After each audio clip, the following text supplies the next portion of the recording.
سلام كبرات تخاتلتي سينما سمرة كما يتصنعكم ماتشم أموجات كتهلو ناي ووترو تمنيت نايو بخلو نقرب لكم زلنا مدبات حقوسات كتكونوا إنا تمننا كم توترو نعاهم نمزناين حبريتا نمتعلافن النتعرو حجوون نعاهم يبقى عزبلنايو حد شعبا حيزنا دبخيلناكم لنا قدمي مجمارنا جن حدراكم لايك شير سابسكرايب بمقبار كتتبابعونان حدشو كبتحكم دما ناي مزخاخر قاچل چركته بلون እናተላበና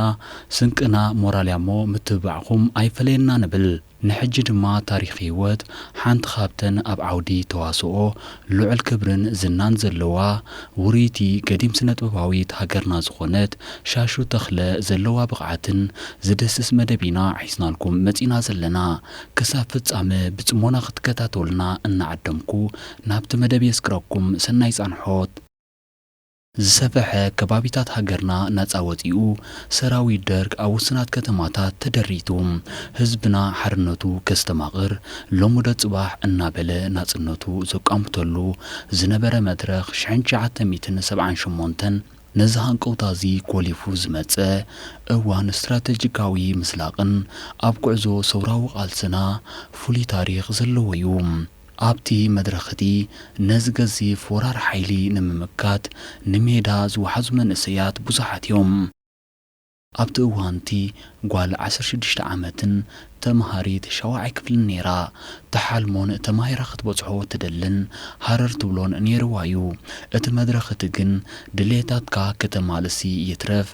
ዓዊልካ ክትዛረቡን ዘፍቅድ ኣይነበረን ትምህርታ ኣቋሪጻ ምስቶም ንሜዳ ዝውሕዙ ዝነበሩ መዛንኣን መሓዙታን መንእሰያት ናይቲ መድረኽ ክትጋደል ኣንቂዳ ካብ ማሙቕ ቤታ ወፂኣ ዛገር ብምብጻሕ ምስ ብዙሓት ሓደስቲ ተሰለፍቲ ናብ ሰሎሞና ወሪዳ ካብኡ ናብ ብሊቓት ኣምሪሓ ብሊቓት ካምቦድያ ብዝብል ስም ዝልለያ ናይቲ እዋንቲ መንእሰያት ደቂ ኣንስትዮ ዝተዓለማሉ ማዓስከር እዩ ኣብኡ ወታደራውን ፖለቲካውን ትምህርቲ ድሕሪ ምቕሳማ ናብ ቤት ትምህርቲ ሰውራ ተመዲባ ኣላይ ተምሃሮ ኮይና ድማ 3 ዓመት ሰሪሓ ክሳብ ዕለተ መኸተምታ መግዛእቲ ኮንኩሎም ተቓለስቲ ውድባ ኣብ ዝመደባ ስራሕ ብልዑል ወኒ እናተሳተፈት ሃገራዊ እጃማ ዘበርከተት ተጋዳሊት እያ ኣብ ዝበዝሕ ፊልምታት ከምኡውን ኣብ ናይ ሬድዮን መድረኽን ድራማታት ህላውኣ በኺሩ ካብ ዘይፈልጥ ሃብሮማት ስነጥበበኛታት ደቂ ኣንስትዮ ሃገርና ድማያ ስነጥበበኛ ሻሹ ተኽለ ሻሹ ተኽለ ንዓውዲ ስነ ጥበብ ኣብ ፈለማ 80ታትያ ብመንገዲ ባህላዊ ምርኢታት ኣብ ሜዳ ክትሳተፍ ጀመረት ሻሹ ጎን ጎን ምእላይ ተምሃሮ ቤት ትምህርቲ ሰውራ ምሸታዊ ትምህርቲ እናቐሰመት ኣብ ማእኸላይ ሕክምና ዓንበርበብ ን6 ወርሒ ብዝቐሰመቶ ትምህርቲ ኣጋር ሓኪም ኣእምሮኣ ከተስፍሕ ስለ ዝሓገዛ ኣብ ማርያ ጸላምን ከባቢኣን ከም መምህርን ሓኪምን ኮይና ዝተፈላለዩ ንጥፈታት ኣካይዳያ ካብኡ ቐጺላኻ ኣብ ስማጥን ከባቢኣን ሻኻ ወግሬትን ከባቢኣን እንድላል ኣልጋዕታ ሩባ ሓባብን ከባቢኣን ውን ብሓፈሻ ኣብ ብዙሓት ከባቢታት ኣውራጃታት ሳሕልን ሰንሒትን ሓኪምን መምህርን ኮይና ኣገልጊላያ ብሳላ ምስ ብጾታ ሓቢራ ዘካየረቶ ጻዕርኻ ብመንገዲ ህዝባዊ ግንባር ዝህቦ ዝነበረ ማሕበራዊ ኣገልግሎት ተኸቲላ ኣዴታትን ቆልዑን ዝርከብዎም ብዙሓት ዜጋታት ተኻፈልቲ ማኣዲ ትምህርትን ተጠቀምቲ ሕክምናዊ ኣገልግሎትን ክኾኑ እጃማ ኣበርኪታያ ካብ ማኣዲ ትምህርቲ በኺራ ዘይትፈልጥ ሻሹ ኣብ ዓራርቡውን ኣብ ክፍሊ ካሪክለም ተመዲባ ጎኑ ጎኑ ናይ ቤት ጽሕፈት መኪናን ቤት መዝገብ ኣብ ክፍሊ ዜና ን4 ኣዋርሕ ዝኸደ ስልጠና ወሲዳ ድማ ኣብ ምድላዋት መጽሓፍቲ ትግረ ጉቡእ ስራሓ ኣበርከተት ምስ ምትሓዝ ባፅዕን ካልእን ተተሓሒዞም ክግለጹ ዝኽእሉ ብዙሓት ንጥፈታት ኣብ ምስልሳል እንከላ ድማ ናጽነት ኣርከበ ሻሹ ኸኣ ካብቲ ንዓመታት መምህርን ሓኪምን ኮይና ዝተንቀሳቐሰቶ ከባቢታትን ዘገልገለቶ ህዝብን ባህሊ ልቦና ኣነባብራን ቋንቋን ወዘተ ከሰበት እዚ ናይ ገድሊ ተመክሮ ንሻሹ ናብ መንገዲ ስነ ጥበብ ኣማእዚንዋዩ ምኽንያቱ ኣብቲ ከም መምህርን ሓኪምን ኮይና ኣብ ኣውራጃታት ሳሕልን ሰንሒትን ኣብ ትሰርሓሉ ዝነበረት እዋን ኣንጻር ማይምነትን ጎዳእቲ ልምድታትን ኮስኳስ ምክያድ ኣካል ስርሖም ብምንባሩ ሻሹ ባዕላ ዘዳለወቶ ጽሑፋት ብመንገዲ ተምሃሮን ኣዴታትን ብመልክዕ ተዋስኦን ግጥምታትን ስራሓት ኣዳልያ ክትምህር ጀመረት ኣብ ሰኒሕትን ባርካን ከዓ ሓያሎ ምርኢታት ኣቕረበት ሻሹ ኣብ ዓውደ ፊልም ኣብ 1986 ብመንገዲ ጋዜጠኛታት ካልኣይ መስመር ፈነወ መደበር ቴሌቪዥን ዓዲ ጥልያን ዶኩመንታሪ ፊልም ንምድላው ንሜዳ ምስ መጹ ኣቢላ ኣብ ስነ ጥበብ ዝኣተወት እቶም ጋዜጠኛታት ድማ ሻሹ ዕባይ ኣኽርያ ምዃናን ቋንቋ ጥልያን ተማሂራ መንባራን ስለ ዝፈለጡ ኣብታ ናይ 3 ሰዓት ዝወሰደት ናይ ቀረጻ ፊልም ኣስርሕዋ በዚ ድማ ኣብ ናይ ፊልም ዓለም ኣሃዱላ ጀመረት ሻሹ ካብኡ ቐጺላ ብቋንቋ ሕዳርብን ትግረን ዘዳለወቶም ደርፍታት እውን ብኣዴታትን ተምሃሮን ከም ዝድረፉ ጌራያ ድሕሪ ናጽነት ግን ንንውሕ ዝበለ እዋን ዝኸደ ስድራ ቤታዊ ጸገማት ስለ ዘጋጠማ ነቶም ሽግራት ኣብ መዕለቢኦም ከተብጽሖም ኣብ ርእሲኡ ጥንስን ሕርስን ተደሚርዋ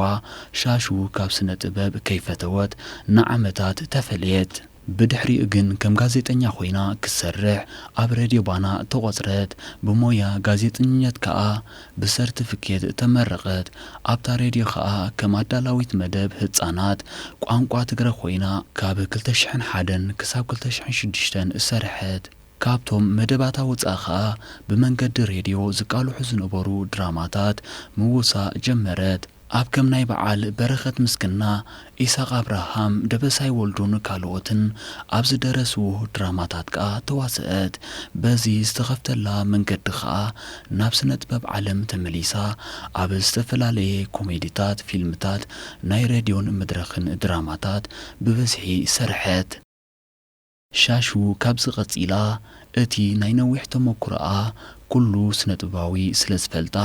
ኣብ ብዙሓት ፊልምታት ክትዋሳ ጀመረት እናፈተኽዎ ዘርእስታ ብሳይሞን ነጋሽ ዝተደርሰት ፊልም ጀሚራ ኸኣ ኣብ ዘገዳም ኣስማይት ድምቕቲ ኮኸብ ለቴሱስ ኣልማዝ ርክቢትኖ ግዝት ካብ ሓሙስ ናብ ሓሙስ ወለባይ ሓቂ ካብ ኣፍሞት ወዘተ ብድምር ኣብ ልዕሊ 40 ፊልምታት ዝተፈላለየ ባህርን ጠባይን ሒዛ ተዋሲኣያ ኣብ ተኸታታሊ ፊልምታት ትማሊ እተን መሓዙት ማጫሎን ወዘተ ክትዋሳ እንከላ ኣብ ኮሜዲታት ካ ኣብ ብር መለክያ ኣይተውሕድን ኣብ ስነ ጥበበኛታት ቃሉ ኪዳነ ገርማይ ኣምሎሶም አብርሃ ሓጎስ ወልደ ገብርኤል ስዝኒኖን ካልኦትን ኣብ ዘዳለውዎ ብዙሓት ድራማታት ተዋስአት ሻሹ ኣብ ኣኒሜሽን እውን ኣብ ከም በዓል ሽሬክ ንጉስ አንበሳ ወሮ በዓል ጃስማን ካልእን ብምውሳእ ብቕዓታ ኣመስኪራያ ስነ ጥበብ ኣዝዩ ከቢድን ዓቕሊ ዝሓትትን ስራሕዩ ቆልዓ ብስርዓት ምዕባይን ኣብ ስነ ጥበብ ኣቲኻ ብሉእ ስራሕ ክትሰርሕን ከተፍርን ከም ክልተ ገጻት ናይ ሓንቲ ሳንቲም ጌርካ ክርአ ዝከኣል ሓድሕድ ዘይሳናነፍ ከቢድ ዕማምዩ ሻሹ ኸኣ ኣብ ናብራ ዘጋጥምዋ ዝነበሩ መረርቲ ማሕበራዊ ሽግራት በዲሃ ናይ ስነ ጥበብ ተሃና ከተውፅእ ዝበቕዐት ካብ ሜዳ ኣትሒዛ ብዝደለበቶ ሓቦን ኒሕን ምዃንያ ትገልጽ ነዚ ናይ ስነ ጥበብ ሞያ ንምዕባይካ ኣብ 2003 ብኸመይ ኣቢልካ ሓበሬታ ትእክብን ኣዋሃሂድካ ስክሪፕት ትጽሕፍን ዝብል ናይ 6 ወርሒ ኮርስ ቀሲማያ ሻሹ ኣብ ምልከት ዝተፈላለዩ ቋንቋታት እውን ኣዝያ በላሕ ምዃናዩ ዝንገረላ ብዘይካ ቋንቋ ኣዲኣ ኸኣ ትግረ እንግሊዝ ኣምሓርኛን ካልኦትን ብዓቕማ ትፍትኖም ቋንቋታት ብዙሓት እዮም ሻሹ ኣደ ኮይና ሄለን ነብን ቤቲኤልን ዝበሃሉ ደቂ ኣለውዋ ስነ ጥበብ ከዓ ገና ምስ ደማ ስለ ዝተዋሃደ ብህይወት ክሳብ ዘላ ነዚ ካብ ንስነታ ዘሳለያ ሞያ ብዝበለጸን ዝዓበየን መንገዲ ክሰርሓሉ ምዃናያ ትገልጽ ንሕና ብወገና ሓንቲ ካብተን ወርቂ ስነ ጥበባውያን ሃገርና ስለ ዝኾነት ፈጣሪ ዕድመን ጥዕናን ክህባ ኢና ንምነ እምበኣርከ ዝኸበርኩም ተኸታተልቲ መደባት ሲኔማ ሰመረ ንሎም ዝበልናዮ ትሕዝቶ እዚ ሰማዕኹሞ እዩ ነይሩ በዚ እነቕርበልኩም ዘለና መደባት ዓጊብኩም ክትኮኑ ሙሉእ ተስፋና ኣብ ቀጻሊ ብኻልእን ሓድሽን ትሕዝቶ ክሳብ ንምለሰኩም ጸጽብቑ ንምንየልኩም ክቡራት ተኸታተልትና ከም ወትሩ ስታፊኹም ኣብ መደብና ዕዙዝ ስለ ዝኾነ ርእይቶ መእረምታን ንቐፌታን ኣብ ምሃብ ኣይትሕመቑ ከምኡውን ብወገንና ክቐርብ ኣለዎ ትብልዎ መደባት ጆባ ክንብለኩም ወትሩ ቁርባት ኢና ዘለና ኣብዛ መደብኩም ድማ ክቐርብ ኣለዎ እትብልዎ ስነ ጥበባዊ ኣብ ኮመንት ክትጽሕፉልና ኢና ንላቦ ኩሎቲ ዝቕጽል መደባትና ኣብ 3 ሰዓት መታን ክበጽሓኩም ከኣ ሳብስክራይብ ብምግባር ነታ ናይ ደወል ምልክት ምጽቃጥን ሼርን ምባል እጃንኩም እሞ ኣይትረስዑ እናበልና ደጊምና ብምክትታልኩም ኣዚና ኢና ንመስክን ኣብ ቀጻሊ ብኻልእ ዝተፈላለዩ መሃርና ዘናግዓን ትሕዝቶታት ክሳብ እንራኸብ ሰላም ጥዕናን ራህዋን እንኹልና ሰሰናዩ